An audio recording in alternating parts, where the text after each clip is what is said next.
Buenas tardes, vamos a seguir con la lectura de el libro sobre Carlos Jurado y su fotografía estenopeica. Cuando el objeto es una cámara. Es fácil intuir que Carlos Jurado no le importan los parecidos como mímesis, tampoco como analogía. No le preocupa mucho la claridad de la toma, la pureza de las líneas, ni la precisión de los bordes. Mucho menos le importa la fotografía como registro de lo real o el registro verdadero de la realidad. Por tanto, podríamos leer que este autorretrato no es una búsqueda de sí mismo ni de su imagen, sino una reflexión activa sobre el acto fotográfico en tanto duración en captura estenopeica. Carlos Jurado se retrata frente a una cámara junto a otra. Al principio puede engañarnos. Esta imagen pudiera ser producto del recurso más utilizado entre pintores y fotógrafos autorretratistas, tanto entre los seducidos de una o dos ocasiones como en los obsesivos de su propia imagen, el uso del espejo. Pero Jurado no está frente a un espejo, sino frente a otra cámara. Esta sí, estenopeica. Recargando la barbilla sobre una pequeña mesa redonda cubierta con una sábana blanca, junto a una cámara con lente y fuelle. Incluso la mano derecha de Jurado se alcanza a ver a un lado de la cámara, sosteniéndola, sí, pero sugiriendo también un supuesto control sobre el disparo. En esta imagen, la cámara sí está en foco, sí está muerta. El eje paralelo que parte el encuadre en dos mitades casi iguales parece funcionar por contraste estático de izquierda a derecha entre lo muerto y lo vivo, lo tecnológico y lo biológico, lo real y lo irreal, lo permanente y lo pasajero. Jurado ha elegido fotografiarse junto a una cámara de las que él no hace. En cambio, decidió que la fotografiara una de las que él sí hace. De esas cajas de cartón con las que sí trabaja. Una vez más, enfrenta esta distinción clara que mueve a los fotógrafos de la caja de cartón entre la tecnología y la manualidad, entre lo científico y lo meramente experimental, entre la certeza y la seducción de lo aleatorio. El acto fotográfico, investido de acto de pose, se simboliza precisamente en la pose barrida, en el rostro difuso del fotógrafo fotografiado. La verdad y la no verdad de un estar ahí, la esencia del acto fotográfico. La estenopeica que estuvo, donde ahora estamos nosotros como espectadores, captura sobre la imagen de Jurado rayos de luz no refractados por él, haces refractados por la sábana blanca que hace las veces de fondo improvisado. Cuando Jurado salió de la escena para cerrar la cámara estenopeica y terminar la entrada de luz, Jurado termina el acto de pose dejando su imagen colgada como un fantasma. El como si derridiano, como si sí estuviera, como si no hubiera estado realmente. Sobre ello el francés se preguntaba, ¿qué quiere decir como si en el instante? Yo le contestaría, la imagen colgada como un velo sobre un cuerpo ido, una fotografía. Flusser recomienda que, cito, al descifrar las imágenes se debe tomar en cuenta su carácter mágico. Es un error descifrarlas como si fueran eventos congelados. Por el contrario, las imágenes son traducciones de hechos a situaciones. Estas sustituyen con escenas los hechos. Fin de cita. El autorretrato de Jurado se presenta a sí mismo como tiempo continuado en la discontinuidad de la presencia. Hablamos ya de la recepción de la imagen estenopeica como destiempo sobre el papel o la película. En el autorretrato con cámara de Jurado se simboliza el destiempo de la imagen fotográfica de manera casi esquemática entre la cámara fija y el rostro barrido. La vida de uno es la muerte de la otra. Comparto con Barthes aquella idea fatal de la fotografía como muerte. Cito: Anson, pues toda fotografía termina siendo necesariamente acabamiento. Parece que lo que no termina uno por perdonarle y agradecerle a la fotografía, como dijera Dubois, su estatuto de index, ese haber estado, desgarradora metonimia que consiguió lo que la suerte contra el destino, el tiempo y nuestras incapacidades dejaron ir. Una presencia cercana, existencia detenida, ni la nuestra ni la del otro.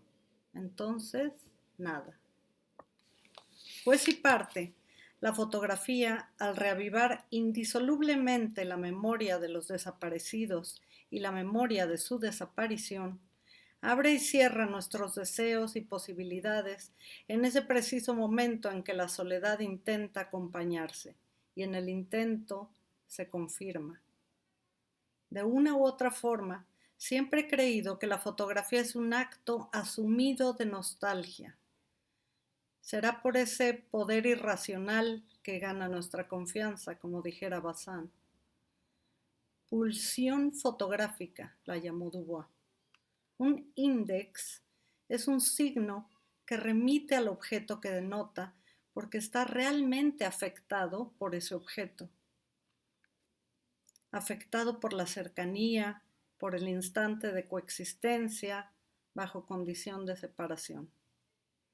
Sobre esto actúa la pulsión en ambos extremos del acto fotográfico, en la toma cuando se opera y en la observación cuando se espera. Hay en ambos momentos y en ambos sujetos, sea el mismo o distinto el operador del espectador, hay una misma afección, la que produce el contacto sin contacto con el referente en tanto objeto a poseer. Toda posesión implica un deseo, y el deseo nace en la distancia. Una vez más, la distancia del no contacto como única manera de soportar y mantener el deseo, en la apariencia, en la imagen sola. Dijera Baudrillard que la seducción opera cuando muere como realidad y se produce como ilusión. Esto es el acto fotográfico. Entender la fotografía como borramiento es asumir su doble juego, donde lo real es apariencia, el cuerpo es imagen y el tiempo vibración. Juego en el que la mirada está condicionada a no ser la que mira. La mirada es deseo, solo deseo. En una fotografía, la cercanía está condenada a existir a distancia. Termino este capítulo con una cita de Ovidio. Ay, cómo lamento que, aún en medio del placer, haya que mentir. Capítulo 2. La huella, espacio como condensación. Espacios por deslizamiento, espacios por proximidad. Los círculos de confusión y sus efectos.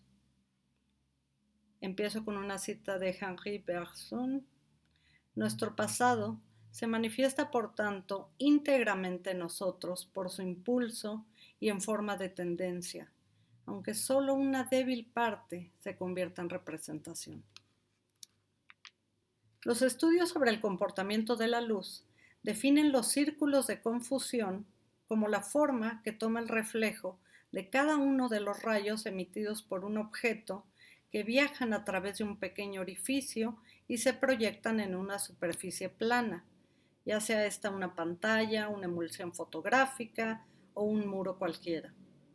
Se les llama así porque al no contar con las correcciones de trayectoria y por tanto de foco, que permiten las lentes en toda cámara no estenopeica, como intermediarias en este fenómeno, los puntos del objeto reflejados como puntos de luz lineal, se proyectan en la superficie que los recibe como círculos.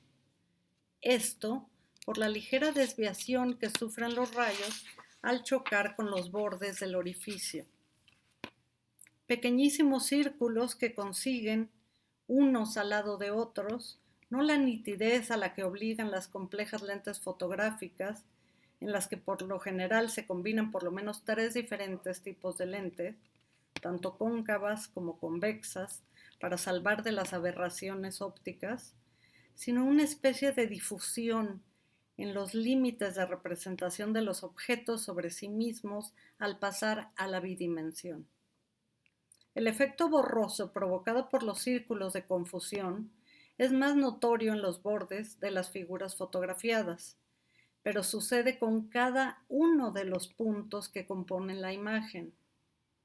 Así que podamos por aquí empezar a explicar por qué las imágenes estenopeicas, aun las captadas en total inmovilidad tanto de la cámara como del objeto retratado, resulten partícipes de esa especial constitución que a fuerza de mejor penetración descriptiva hemos dado en llamar atmósfera. Atmósfera depositaria de una densidad evanescente, tal como sucede con la memoria. Escuché expresar a alguien que la memoria recordada o expresada con absoluta claridad dejaba de ser memoria y se convertía en otra cosa. De inmediato estuve de acuerdo. Un recuerdo claro se convierte en imagen. Henri Bergson opinaba acerca de esta relación, recuerdo-imagen, cito, un recuerdo, a medida que se actualiza, tiende a vivir en una imagen, pero lo recíproco no es cierto, y la imagen simple y pura no me llevará al pasado. Fin de cita. Dejemos esto por ahora en el recuerdo. Por su parte, Bátimo escribía que el arte contemporáneo se articula exactamente como una función positiva del exceso de memoria. Lo contrario de ese olvido creador, decía el autor, que daba su fuerza a la obra de arte clásica. Sin intentar precisar a qué arte clásico se refirió, salvando también de generalidades al arte contemporáneo, rescatemos de sus palabras el olvido como necesidad de la memoria y su relación en el arte. A efectos de la imagen fotográfica, el olvido creador operaría como borramiento, falta de nitidez, escape de detalles, ausencia de precisiones, tal como Barthes recuerda y describe la famosa foto del invernadero en la cámara lúcida, donde su madre no era más que una niña vista a distancia, sin más detalle que su silueta como ejercicio y provocación entre la memoria y su deseo, evocación. Es común pensar en la fotografía como recurso mnemotécnico, creyendo que a más detalle, más información, mayor claridad y cumplimiento del recuerdo. ¿Qué clase de recuerdo puede proveer una imagen borrosa en la que si uno quisiera recordar el rostro del ser amado, solo encuentra facciones desdibujadas? ¿A qué sustrato del recuerdo comprenden este tipo de imágenes comunes a los retratos hechos con la estenopeica? Estos retratos atienden a una parte más íntima de la memoria, a la de las sensaciones más que a la de los datos, de la asociación más que la visualización. La fotografía estenopeica no funciona como un método artificial para recordar en registro, como sucede con los retratos al extremo nítido que puede proveer la fotografía tradicional a la manera de Thomas Ruff, sobreexponiendo semánticamente las fotografías no mal llamadas de identificación, en las que uno solo obtiene las coordenadas del rostro como información necesaria para diferenciar uno de otro, pero nada más, nada de atmósfera.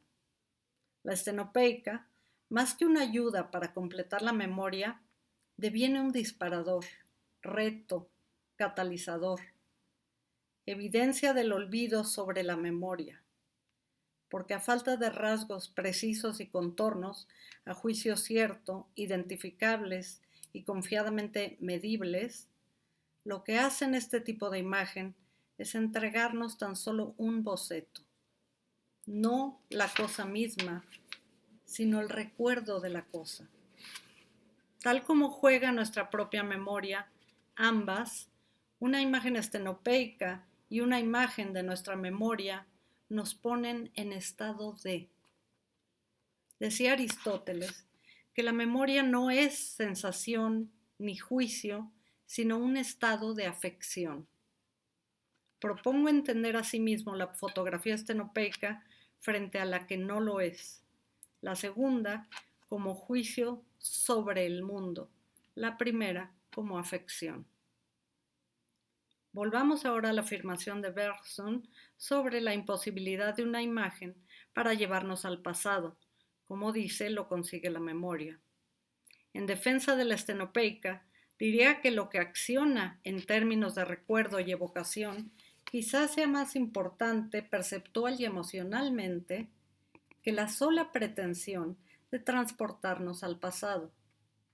Lo que hace la imagen estenopeica es remitirnos a la duración de un tiempo, no a un tiempo pasado, sino a un tiempo pasando, pasado en presente, el pasado sucediendo. Y es este andar sobre lo sucedido lo que permite que como espectadores de una fotografía estenopeica podamos no solo recorrer con la mirada el paso del tiempo en lo desdibujado, sino incluso recorrer impunemente densidades, cuerpos, géneros. Pero me explico mejor en dos imágenes. Deslizando la intención. En una de las fotografías de la que llama serie Hawái, Carlos Jurado apuntó su caja oscura hacia el horizonte, no en paralelo a la línea que une el mar y el cielo, sino más bien en diagonal, como si hubiera acomodado la caja oscura sin mucha intención de orden ni encuadre. Quizá arriba de algún bulto o sobre la arena misma. Al lado derecho, extremando los límites del cuadro, la iluminación más brillante expone la posición del sol cerca de la línea de horizonte, como esperando la puesta de sol, y me inclino por atardecer, ya que entre el acervo de obra que conozco del autor hay varias imágenes en horarios similares, pero ni un sol de amanecer, por lo que deduzco que Jurado es más un fotógrafo de media tarde. En el horizonte, inclinado a la derecha, donde hay más luz, el encuadre se presenta como una especie de degradado bastante marcado, de izquierda a derecha, interrumpido por una mancha oscura de la mitad al lado izquierdo. El perro tampoco está centrado, aunque tampoco esquinado. De nuevo intuye una composición dentro de lo aleatorio, como suele suceder con la fotografía estenopeica, donde el cuerpo del fotógrafo cede su lugar al ojo del estenopo. Sí, es un perro. Nos queda claro por la silueta y nuestra memoria de lo que es un perro sentado visto de perfil. Pero bien a bien, del perro no se ve realmente nada, ni la calidad del pelaje, ni el grueso de las orejas, ni la forma de los ojos. Nada que nos diga que es un perro, más que la forma reconocible por asociación. Sin embargo, es un perro, aunque no sea más que una mancha negra.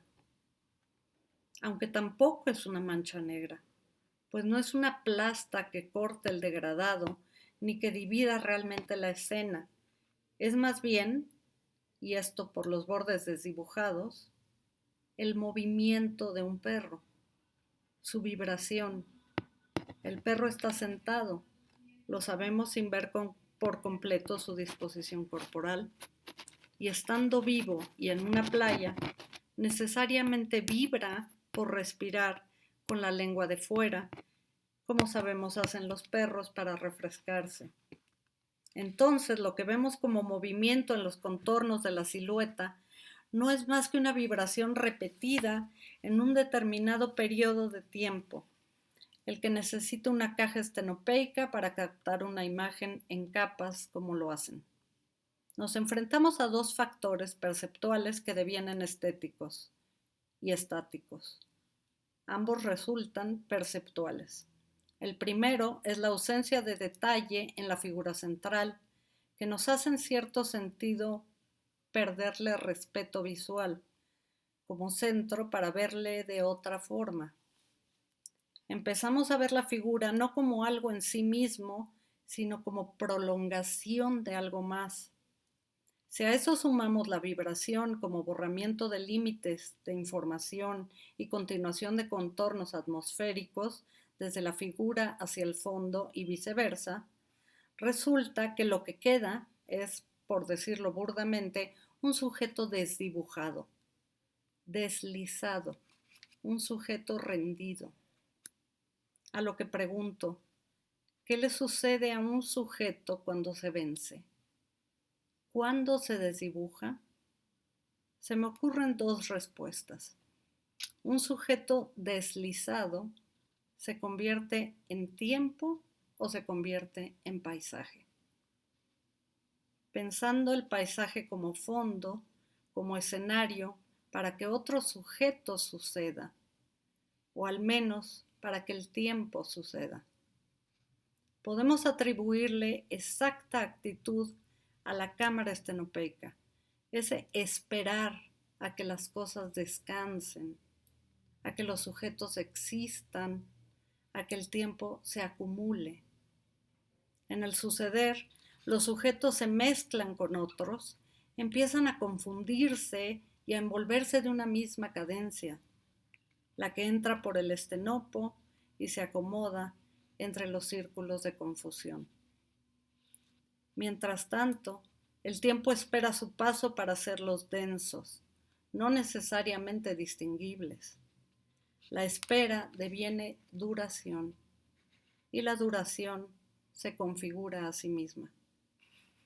Esto puede hacerse más evidente en otra imagen de la misma serie Hawái, donde la fusión de esencias y densidades se ofrece casi palpable, pues sucede que los contornos borrados como tales dan a los cuerpos una sensación más táctil, más seductora, y la seducción agradece siempre un poco de misterio.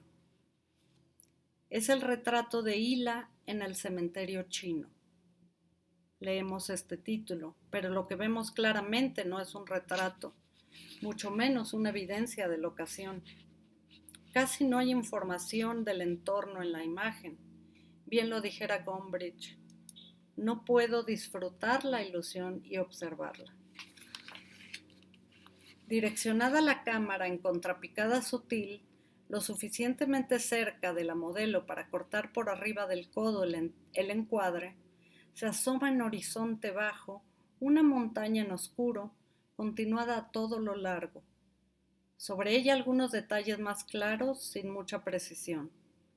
Hacia el extremo derecho inferior de la toma, algo de vegetación.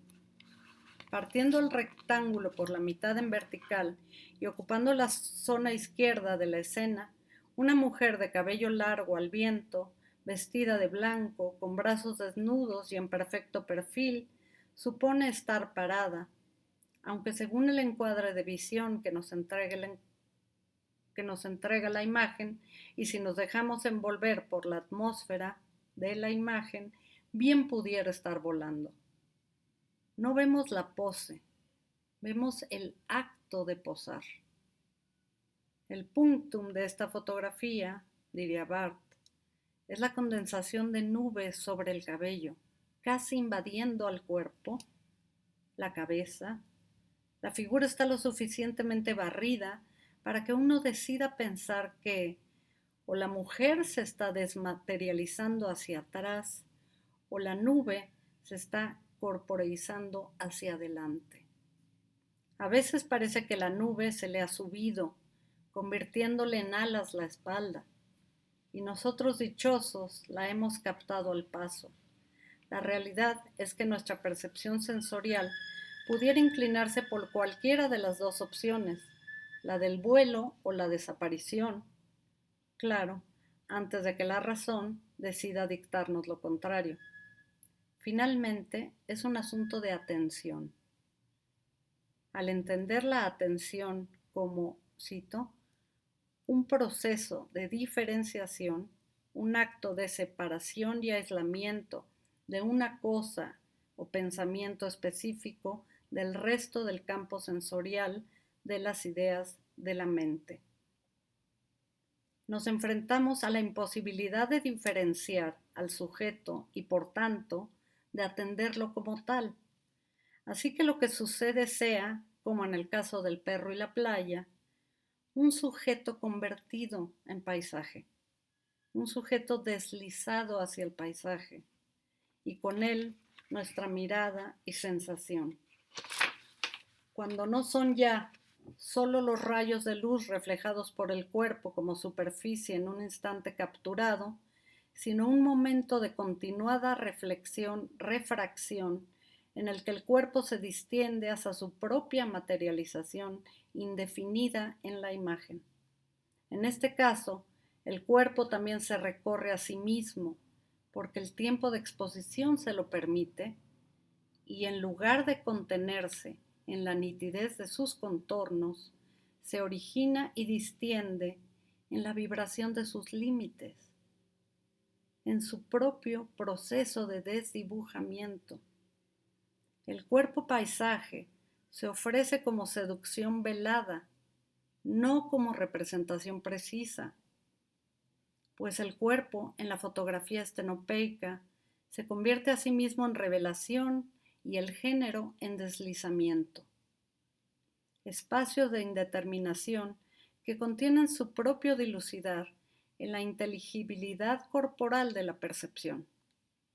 El cuerpo invisible, siguiendo a Norman Bryson, es en su movilidad, dable de ser atrapado si quien sobre él intenta la lectura asume que ver es movilidad, tanto de los ojos como del discurso.